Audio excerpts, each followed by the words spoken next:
రోమీయులకు వ్రాసిన పత్రిక 3వ అధ్యాయము. అట్లయితే యూదునికి కలిగిన గొప్పతనమేమి? సున్నతి వలన ప్రయోజనమేమి? ప్రతి విషయమందును అధికమే. మొదటిది దేవోక్తులు యూదుల పరము చేయబడెను.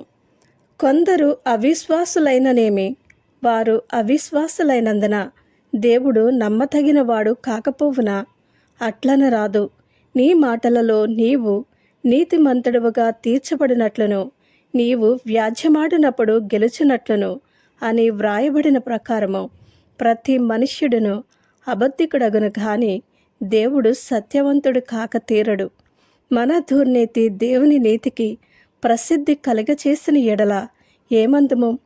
ఉగ్రతను చూపించు దేవుడు అన్యాయస్తుడగున నేను మనుష్యరీతిగా మాట్లాడుచున్నాను అట్లనరాదు. అట్లైన ఎడల దేవుడు లోకమునకు ఎట్లు తీర్పు తీర్చును?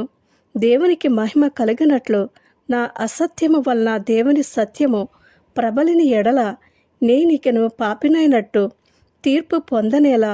మేలు కలుగుటకు కీడు చేయదమని మేము చెప్పుచున్నామని కొందరు మమ్మను దూషించి చెప్పు ప్రకారము మేమేమందుకు చెప్పరాదు. అట్టివారికి కలుగు శిక్షావిధి న్యాయమే. అలాగైనా ఏమందుము? మేము వారికంటే శ్రేష్ఠులమా? తక్కువ వారమా? ఎంత మాత్రమునో కాను. యూదులేమి, గ్రీసు దేశస్థులేమి అందరూ పాపములకు లోనై ఉన్నారని ఇంతకు ముందు దోషారోపణ చేసి ఉన్నాము. ఇందును గూర్చి వ్రాయబడినదేమనగా, నీతిమంతుడు లేడు, ఒక్కడునూ లేడు, గ్రహించువాడెవడునూ లేడు, దేవుని వెదకువాడునూ లేడు, అందరూ త్రోవ తప్పి ఏకముగా పనికిమాలిన వారైరి, మేలు చేయవాడు లేడు, ఒక్కడైనను లేడు. వారి గొంతుక తెరచిన సమాధి, తమ నాలుకతో మోసము చేయుదురు. వారి పెదవుల క్రింద సర్ప విషమున్నది. వారి నోటి నిండా శపించుటయు పగయు ఉన్నవి. రక్తము చిందించుటకు వారి పాదములు పరిగెత్తుచున్నవి. నాశనమును కష్టమును వారి మార్గములలో ఉన్నవి. శాంతి మార్గము వారు ఎరుగరు. వారి కన్నుల ఎదుట దేవుని భయము లేదు. ప్రతి నోరు మూయబడినట్లును సర్వలోకము దేవుని శిక్షకు పాత్రమగునట్లును ధర్మశాస్త్రము చెప్పుచున్న వాటినన్నింటినీ ధర్మశాస్త్రమునకు లోనైన వారితో చెప్పుచున్నదని ఎరుగుదము. ఏలయనగా ధర్మశాస్త్ర సంబంధమైన క్రియల మూలముగా ఏ మనుష్యుడునో ఆయన దృష్టికి నీతిమంతుడని తీర్చబడడు. ధర్మశాస్త్రము వలన పాపమనగా ఎట్టిదో తెలియబడుచున్నది. ఇట్లుండగా ధర్మశాస్త్రమునకు వేరుగా దేవుని నీతి బయలుపడుచున్నది. దానికి ధర్మశాస్త్రమును ప్రవక్తలను సాక్ష్యమిచ్చుచున్నారు.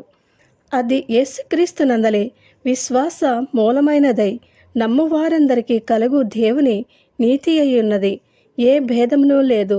అందరూ పాపము చేసి దేవుడు అనుగ్రహించు మహిమను పొందలేకపోవచ్చున్నారు.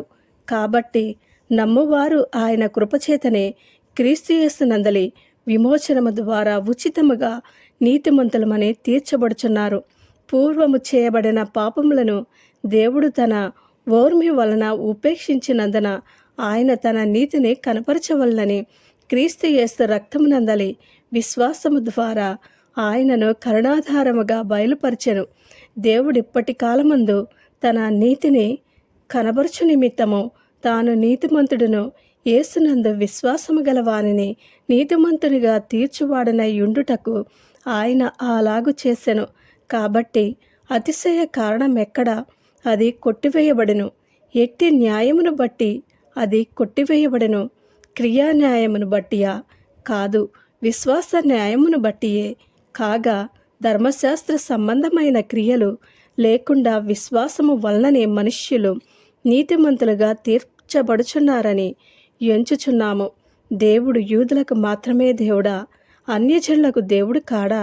అవును, అన్యజనులకును దేవుడే.